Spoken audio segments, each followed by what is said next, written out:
हर व्यक्ति अपने जीवन में कुछ पाना चाहता है, कुछ बनना चाहता है, लेकिन कुछ % लोग ही अपने उस सपने को पूरा कर पाते हैं जो वे हर वक्त देखते रहते हैं। इसके पीछे क्या कारण है, क्या आप जानना चाहते हैं? अगर हां, तो यह कहानी आपके लिए ही है। दोस्तों, यह कहानी गौतम बुद्ध की जीवन से ली गई है और इस कहानी को अगर आप अंत तक देखते हैं तो आपको समझ में आ जाएगा कि सफलता की कुंजी क्या है और सफलता के लिए क्या आवश्यक है। तो चलिए कहानी की शुरुआत करते हैं। दोस्तों, एक बार गौतम बुद्ध अपने कुछ भिक्षुओं के साथ एक गांव से गुजर रहे थे और उस गांव में पानी की व्यवस्था बिल्कुल भी नहीं थी, जिसके कारण लोगों को अपने गांव से बेहद दूर पानी लाने के लिए जाना पड़ता था। उस गांव के निकट ही बहुत बड़ा मैदान था जिसमें बहुत सारे छोटे छोटे घड़े खुदे हुए थे। बुद्ध के सभी भिक्षुओं में से एक भिक्षु जिज्ञासावश गौतम बुद्ध से पूछता है कि इस मैदान पर जो घड़े खुदे हुए हैं उनका क्या उपयोग है।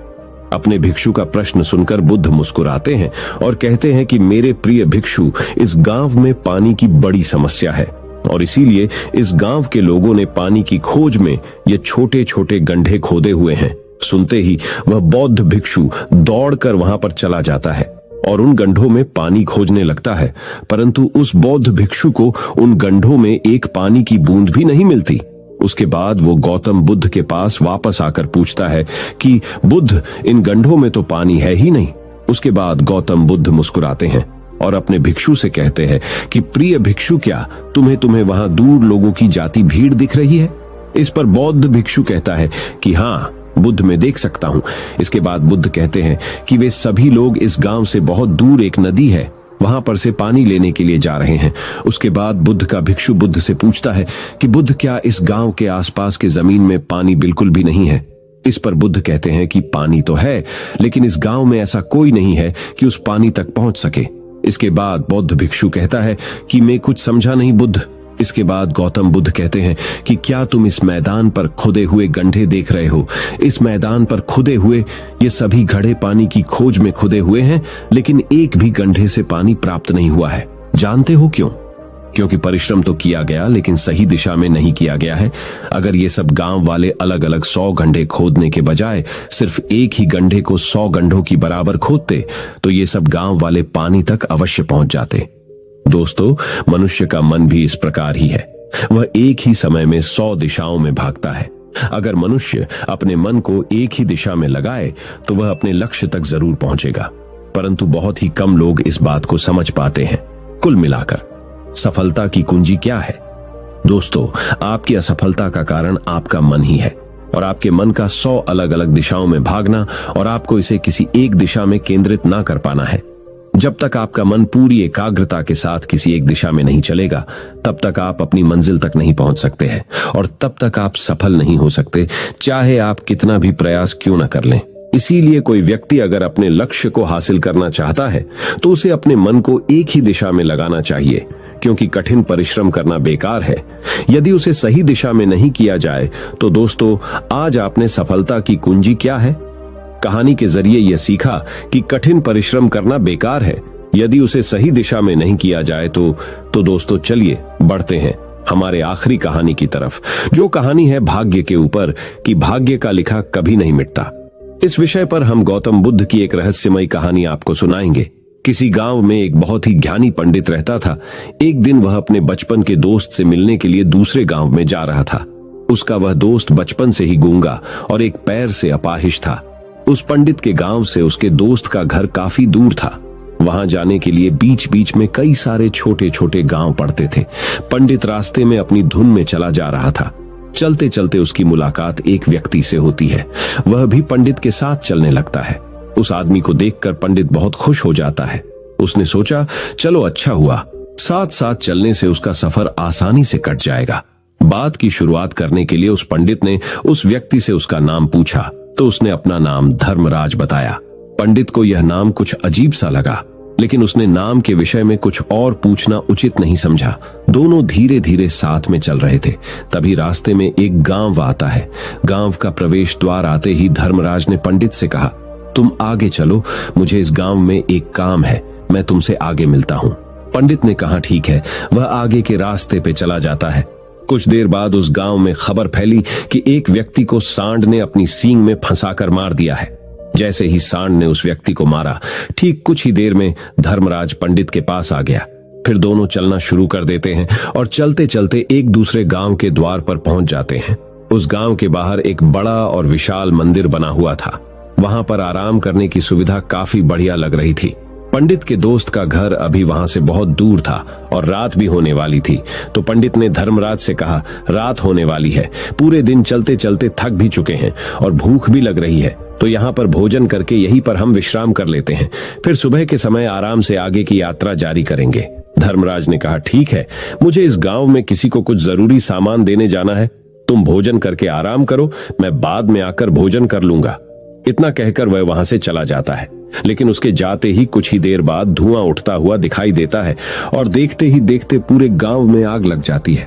पंडित ने हैरानी से सोचा कि यह धर्मराज जहां भी जाता है वहां कोई ना कोई अनहोनी जरूर हो जाती है, कुछ तो गड़बड़ है इस व्यक्ति में।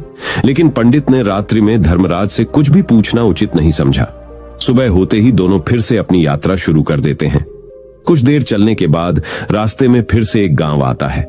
धर्मराज ने फिर पंडित से कहा, आप आगे चलिए, मुझे इस गांव में अपने मित्र से मिलने जाना है, मैं अपने दोस्त से मिलने के बाद आगे रास्ते में मिलूंगा। यह कहकर धर्मराज वहां से चला गया।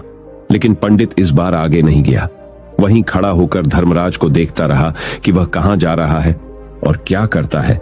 तभी थोड़ी देर बाद लोगों की आवाज सुनाई देने लगी कि एक व्यक्ति को सांप ने काट लिया है और उसकी मृत्यु हो गई है।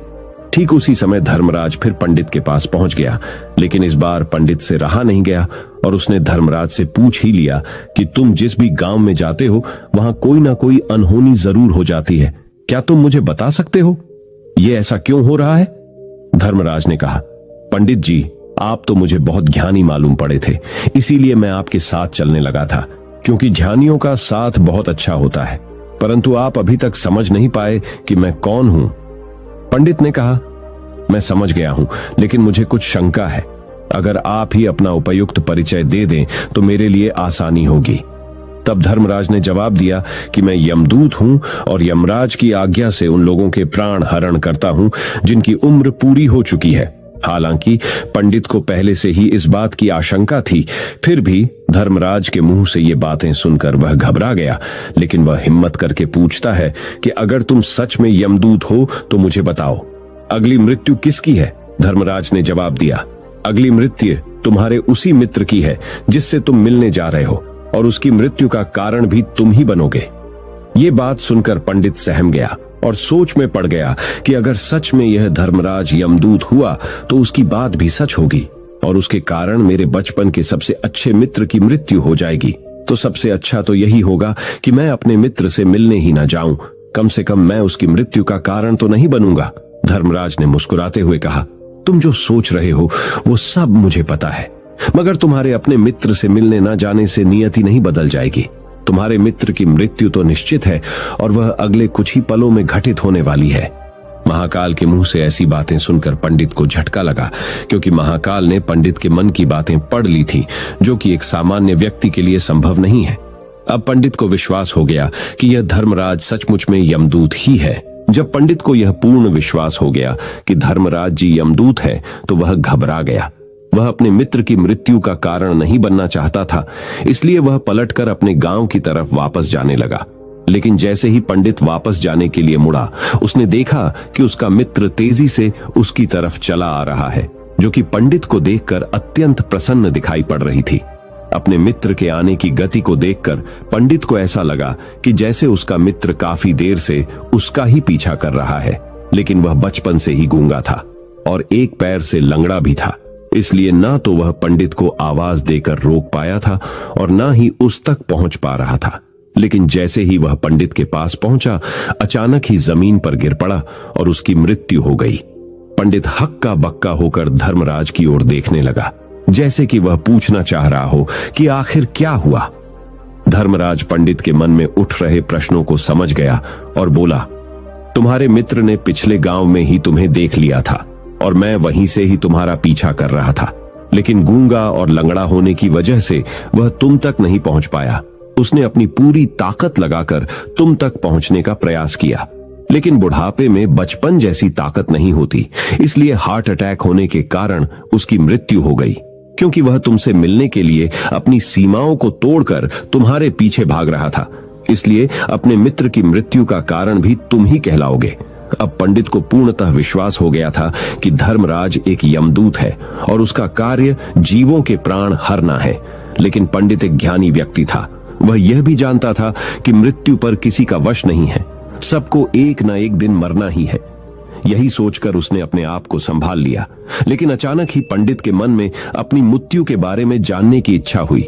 इसलिए उसने धर्मराज से पूछा कि जब मृत्यु मेरे दोस्त की होनी थी तो तुम शुरू से ही मेरे साथ क्यों चल रहे थे? यह प्रश्न सुनकर धर्मराज जोर से हंसा और बोला, मैं तो हर पल हर क्षण सभी के साथ चलता हूं, किंतु लोग पहचान नहीं पाते, क्योंकि लोगों के पास अपनी समस्याओं के अलावा किसी और व्यक्ति, वस्तु या घटना के बारे में सोचने, समझने या उसे देखने का समय ही नहीं होता। पंडित ने कहा, तो क्या तुम ये बता सकते हो कि मेरी मृत्यु कब, कहां और कैसे होगी?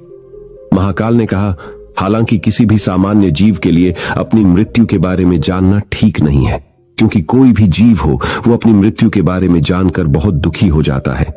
हालांकि तुम ज्ञानी व्यक्ति मालूम पड़ते हो और तुमने जिस तरीके से अपने मित्र की मृत्यु को सहन कर लिया है, उसे देखकर लगता है कि तुम अपनी मृत्यु के बारे में जानकर भी दुखी नहीं होगे। तो तुम्हारी मृत्यु आज से ठीक 6 महीने बाद आज ही के दिन किसी दूसरे राज्य में फांसी लगने से होगी। और सबसे हैरानी की बात तो ये होगी कि तुम स्वयं ही खुशी से उस फांसी को स्वीकार कर लोगे। इतना कहकर धर्मराज वहां से चला गया, क्योंकि अब धर्मराज के पास पंडित के साथ चलते रहने का कोई कारण न था। इसके बाद पंडित ने अपने मित्र के शरीर का अंतिम संस्कार किया और यथाशक्ति उसके क्रियाकर्म करके अपने गांव वापस आ गया।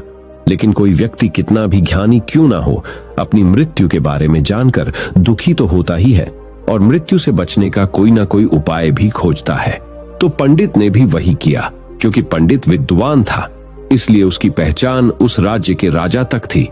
पंडित ने सोचा कि राजा के पास तो कई सारे ज्ञानी मंत्री हैं, वो मेरी मृत्यु से संबंधित समस्या का कोई ना कोई समाधान निकाल ही लेंगे। पंडित यही सब सोचता हुआ राज दरबार में पहुंच जाता है और राजा से सारी घटना के बारे में बताता है। राजा ने अपने मंत्रियों को सारी समस्या बताई और उनसे सलाह मांगी।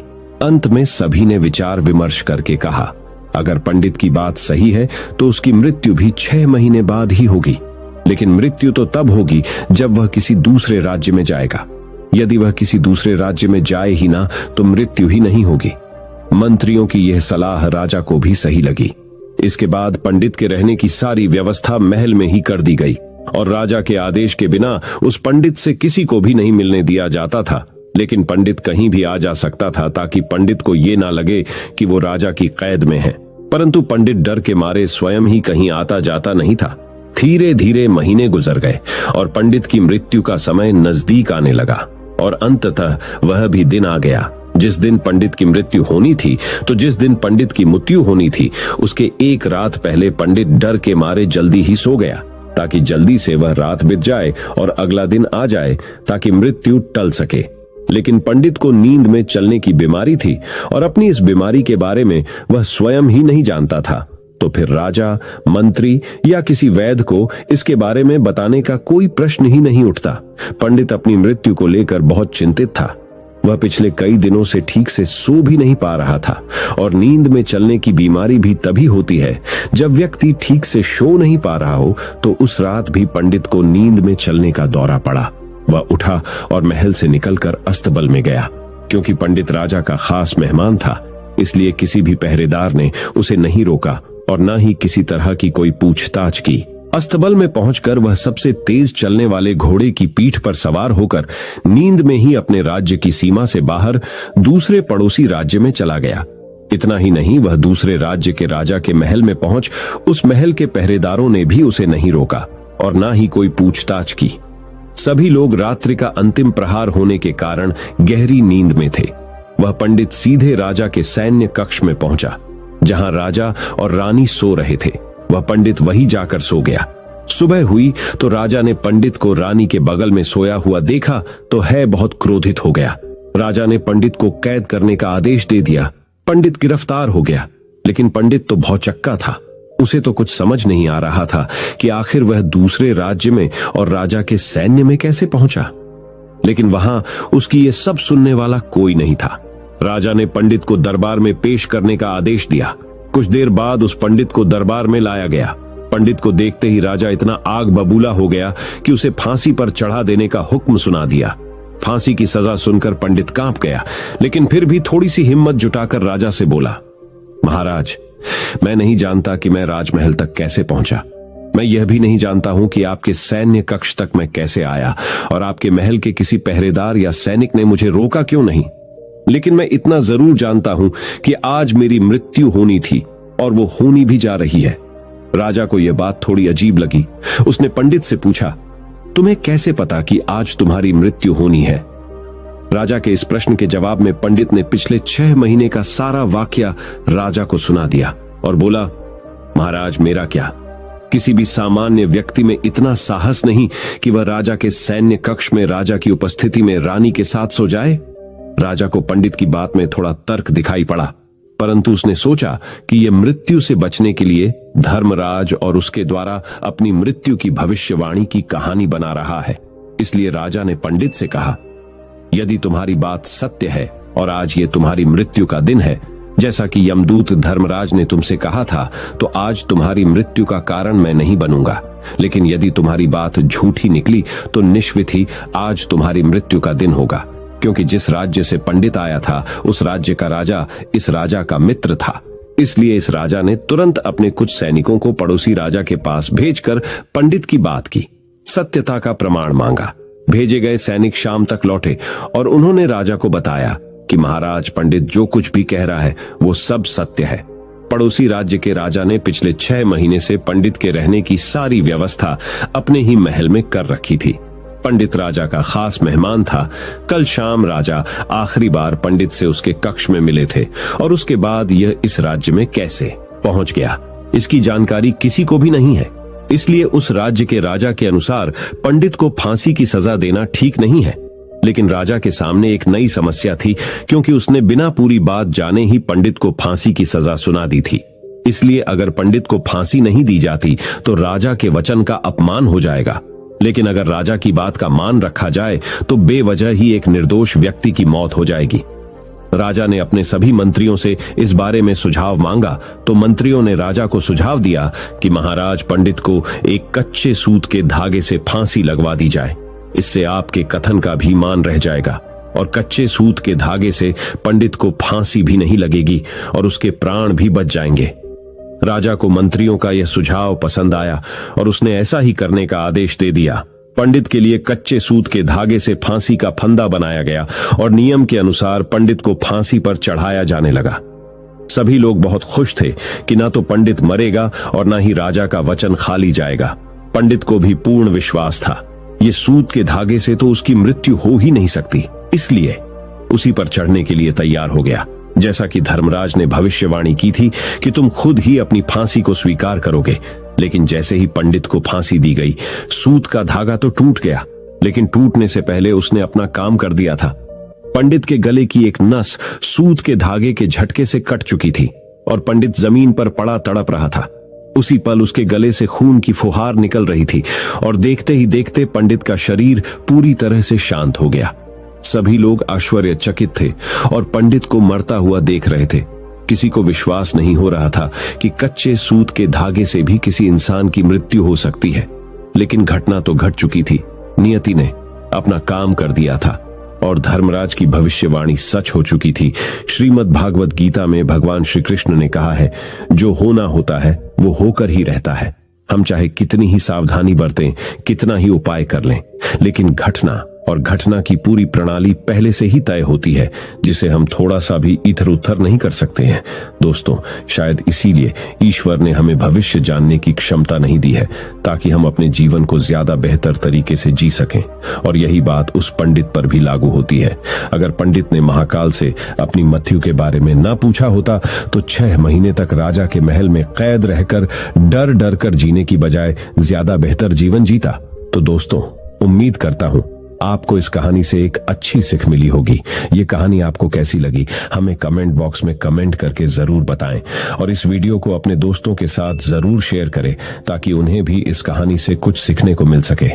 धन्यवाद। नमो बुद्धाय।